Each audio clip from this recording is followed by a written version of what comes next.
Après cela, Jésus et ses disciples se rendirent dans la province de Judée, où ils séjournèrent quelque temps et où ils baptisaient.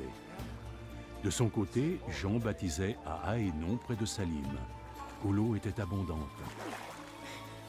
Les gens venaient à lui et il les baptisait. Cela se passait avant que Jean ne soit emprisonné. Des disciples de Jean se mirent à discuter avec un juif au sujet des rituels de purification. « Maître, tu te souviens de l'homme qui était avec toi sur la rive est du Jourdain, cet homme dont tu nous parlais? Eh bien, ils baptisent aussi maintenant. Ils veulent tous le rejoindre.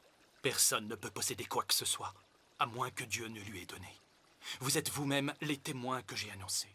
Je ne suis pas le Messie. Mais j'ai été envoyé pour le précéder.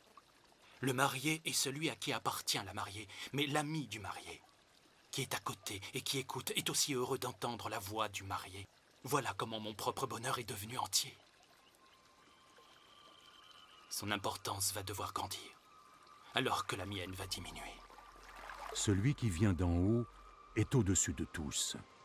Celui qui vient de la terre appartient à la terre et parle à propos de la terre. Mais celui qui vient du ciel est au-dessus de tout. Il raconte ce qu'il a vu et entendu, mais personne n'accepte son témoignage. Mais celui qui reçoit son message confirme que Dieu est vérité.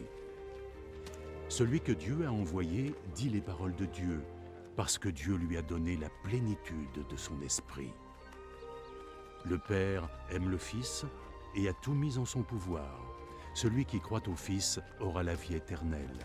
Celui qui ne veut pas croire en lui n'aura pas de vie et restera à la merci de Dieu et de sa punition.